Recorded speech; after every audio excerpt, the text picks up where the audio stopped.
Okay, so this is my novel project, Algorithm for a Kidnapping, and I've got it all set up in Notion with scenes, chapters, etc. This is the timeline of scenes. I want to show you how I do this property here as a word count. So Notion has its own word count. It's kind of not usually that accurate. Somehow it's always different from like what the word count is. If you paste in the text into a Word document, it's always going to be a little bit less in Word. And this is actually closer to the word count in Word. I'm not sure what the deal is with Notion, if it's counting words and properties or something. It's always a little bit more than the word count I get in other programs. So how do I get this word count as a property? There's no way to do this within Notion, so I use Make, the automation platform, to do it. Let me just show you this. So here is the first paragraph of the book, and notice it's got this little italic within the block here. So that's going to be important. We have to deal with that in our automation in a minute. Here's how the automation works. It's just these 5 modules. Unfortunately, it uses a lot of operations on the iterator here, so I'm looking for ways to cut down on that. If you have ideas, let me know. So first, it just watches the database, and it's going to get basically each page that's been updated. So there's 18 of them that have some kind of an update. And then it's going to filter those based on whether there's no word count, or if the word count is 0, or if the last time that the word count was edited, which the automation will log in the last step, is more than an hour earlier than the last time the page was actually edited. So basically, if I've edited that scene, each page is a scene, and then scenes are grouped into chapters. But the last time I've edited that scene was more than an hour ago. Since it recounted the words, then it'll pass this filter. So 6 passed in this case. You can see most of them didn't pass, and the ones that passed, it was always because these other filters are more for when you're first doing it, so that it'll count the ones that haven't been counted yet at all. And then generally, once they've all been counted at least once, you're only going to pass this last filter, basically that it needed to be, had been updated in a while. So 6 of them passed. You get 6 operations. Actually, this first chapter happened to be the 6th operation. It's actually go in order. It's like order in which they were added that I was working on. It's the first scene last, basically. So this is that page. And you can see each object that it outputs is a block on that page, right? So this is to see the actual contents of this first block, you have to go into paragraph, then into rich text. And then you'll notice that just for this one block, there's actually 3 bundles inside rich text. And notice that the middle bundle is that italic bit. So if you look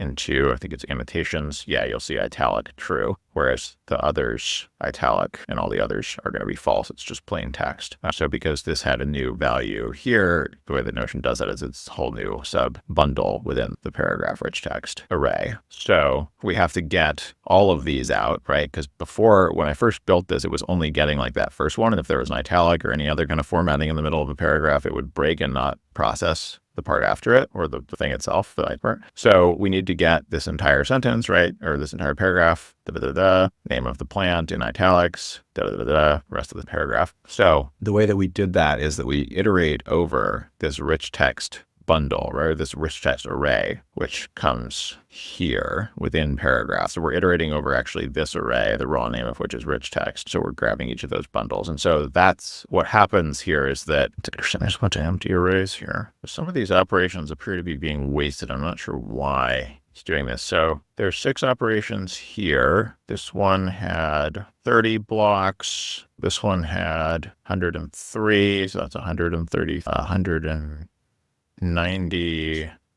252, 263. Yeah, so that's 263 operations. So each block is going to run an operation here. Each block on a Notion page, which is a bundle in these outputs, right? Total of 263 of them. So the question is, can we screen out the blocks that are empty? Because there seem to be empty blocks, which I don't even know why that's there, but apparently there are. So I can put a filter here. So no empty blocks. So if rich text needs an array operator, array length equal to 0, should not pass that, hopefully. We'll see if that works in the future. Because I could go in and try to find one that's empty.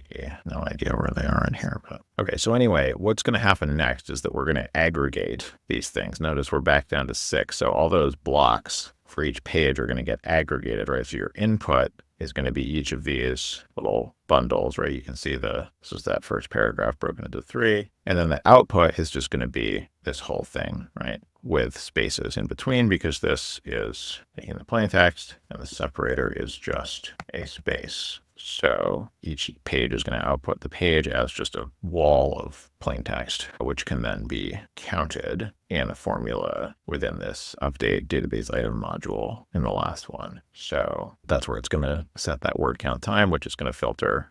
It was too long, more than an hour ago. It's going to reprocess it back there. And what's it going to do? It's going to take the length, split the text on the space, basically take that big long output from here and split it on every space, and it's going to count the length of that split array, which is going to be equivalent to a word count. So quite simple and elegant, and then it's going to pass that number to the word count make property that we initially saw. So this one is 1050, or we can edit that, but we're not going to. Okay, so that's how that works, and I'm really interested in ideas for avoiding this iteration. If there's some way we could aggregate without iterating over it, I just haven't been able to figure out a way that it's going to catch those sub blocks without the iterator going over the rich text array here, right? Because you've got those sub bundles. So if there's a way to aggregate these sub bundles, like this first paragraph, without iterating over them, I would love to hear about it. So I'm not particularly brilliant at figuring these things out, but some people are. So